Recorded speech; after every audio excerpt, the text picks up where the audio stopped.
Ainda tenho esperança em House of the Dragon. Nenhum dano foi causado que não possa ser corrigido.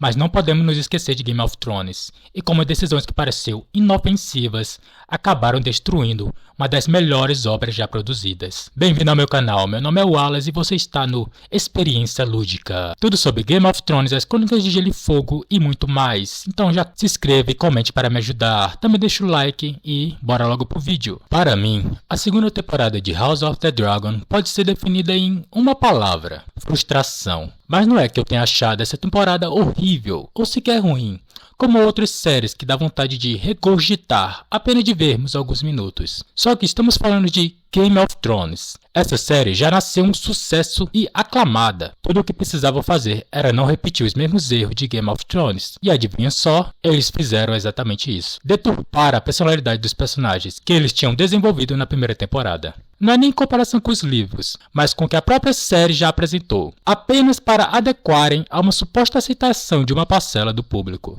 Na série de Game of Thrones, eles fizeram isso com vários personagens. O que deve vir em sua mente talvez seja de Tyrion, mas ele foi apenas o que mais ficou evidente. Outros personagens também sofreram com isso, como Daenerys, Arya, Jaime, Brienne e, para mim, mais até do que Tyrion, foi o que fizeram com Jon Snow, fazendo dele literalmente um pet da Daenerys. Se eu comparar com os livros, a diferença seria como se ele fosse outro personagem, mas mesmo se levarmos em conta o que a própria série já tinha estabelecido, o que Jon Snow se tornou no final da série é simplesmente insultante. Voltando para House of the Dragon, na primeira temporada, vimos o desenvolvimento dos personagens de forma satisfatória, considerando que a série não busca seguir os livros à risca, mas sim criar seus próprios elementos. Eles adaptaram as lacunas dos livros, considerando a premissa de que as histórias contadas podem ter sido manipuladas ou alteradas pelos personagens que habitam esse mundo, o que faz muito sentido, dado que George R. R. Martin escreveu esses livros como se fossem registros históricos desse universo.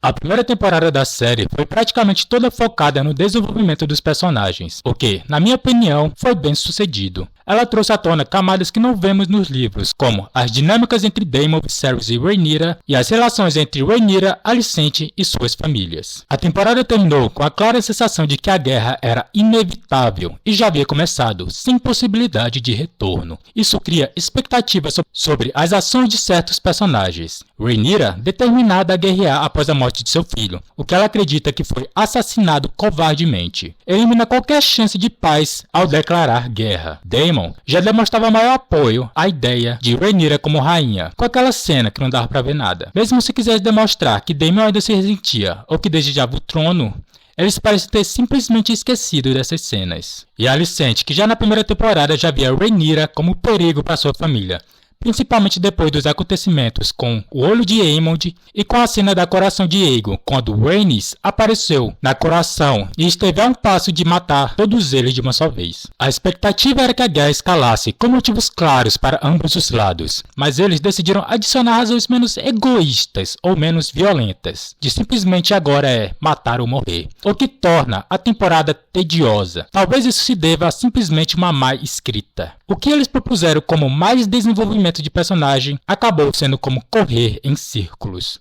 O pior é que quase arruinaram o que já havia sido construído. Alguns momentos pareceram desconectados da primeira temporada, como se os roteiristas não tivessem assistido ao que já foi feito. Eles ignoraram tudo o que Daemon já fez: matar sua esposa com uma pedrada, depois de praticamente quebrar sua coluna, um massacre quando ele era comandante da patrulha da cidade, e todas as suas atitudes maquiavélicas ao longo da primeira temporada. Nesta temporada, o pior que ele fez nem foi algo que ele realmente queria. Seu arco em Harrenhal define bem essa temporada: tédio. Eles poderiam ter resumido tudo em 2 episódios, e ainda seria muito. Agora que já passou, é fácil criticar e dar opiniões, mas eu acho que esse arco poderia ter sido feito em menos tempo. Deixando no ar dúvidas sobre as intenções de Daemon, poderíamos ter recebido apenas notícias que chegassem a Rhaenyra, criando um clima de mistério e intriga. Mas parece que precisavam colocar o personagem em todos os episódios. Quando o arco finalmente se torna interessante com a cena de Oscar Tully, Daemon é praticamente deixado de lado, como se não tivesse feito nada a temporada inteira, exceto ter uma brisa de chá de cogumelo. Poucos personagens se salvam entre todos os outros. Aemond foi uma eterna promessa, com destaque apenas para a cena em que ele ataca Aegon, que na minha opinião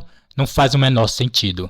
Havia literalmente o exército assistindo, e ele achou que não haveria consequências? No mínimo, faria mais sentido se ele tivesse deixado Melis fazer o trabalho, o que ela já estava fazendo ao praticamente derrotar Sunfire, e consequentemente matar Aegon. A intervenção de Aemond foi o que acabou salvando Aegon. Depois disso, só vieram decisões estúpidas, como enviar Criston Cole, até então seu aliado, para longe, sem motivo nenhum. Otto nessa temporada foi simplesmente deixado de lado, mas talvez isso tenha sido melhor, pois pelo menos não estragaram o personagem. Alicente teve um desenvolvimento até interessante, mas que rapidamente se tornou repetitivo e sofreu de falta de coerência. O pior foi a insistência da série em justificar todas as suas ações. Alicente deveria se sentir perdida e cheia de dúvidas sobre o que fez, mas os roteiristas pareciam não saber o que fazer com ela e simplesmente a fizeram dar um pulinho no rio. Parece que esqueceram que ela literalmente desencadeou essa guerra. Ela sabia que Viserys não estava em seu juízo perfeito e usou um momento de incerteza para alegar que ele havia mudado de ideia sobre Rhaenyra e que queria agora Aegon no trono, mesmo após anos afirmando que Rhaenyra era a herdeira. No final da primeira temporada, estava claro que ela tinha dúvidas sobre o que Viserys disse, mas agora, de repente, ela acredita nisso sem questionar. Mas o que mais me irritou na série foi Rhaenyra. Toda essa indecisão, mudando de ideia a todo momento, sendo apenas uma espectadora dos acontecimentos, quase nunca tomando uma decisão por conta própria ou fazendo o que realmente queria.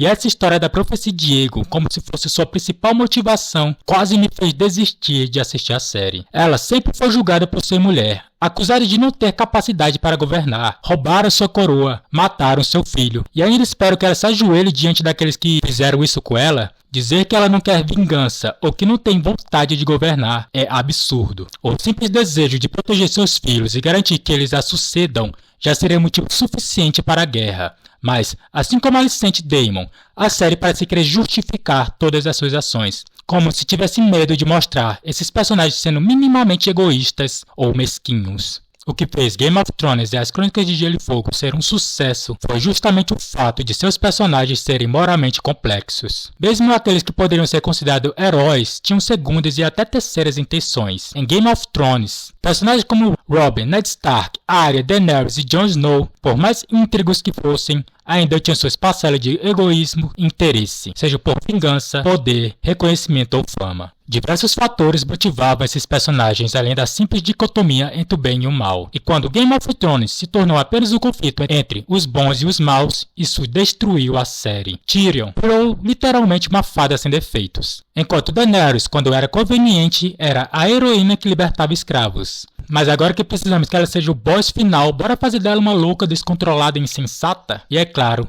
Jon Snow. Fizeram ele se apaixonar por Daenerys, entregar o norte de bandeja e não tomar nenhuma decisão minimamente coerente com o que já havia sido estabelecido. E para finalizar, ele matar Daenerys tendo uma horda de Dothrakis, um exército dos melhores soldados do mundo que literalmente deviam suas vidas a Daenerys, e um dragão que ninguém podia controlar e que poderia simplesmente destruir o reino inteiro. Personagens que antes eram complexos e todas as suas decisões tendo consequências diretas na história para acabar a série, e tudo ser resumido aos bonzinhos vencendo e os maus sendo derrotados, simplificando de forma preguiçosa o que era para ter tido consequências mais graves que talvez levaria décadas para se resolver. Ainda tenho esperança em House of the Dragon. Nenhum dano foi causado que não possa ser corrigido, mas não podemos esquecer de Game of Thrones e como decisões que pareciam inofensivas acabaram destruindo uma das melhores obras já produzidas. Se você gostou, não se esqueça de curtir, se inscrever e comentar sua opinião. Desculpe se me desviei um pouco do tema, ainda estou tentando melhorar os roteiros dos vídeos. Obrigado por assistir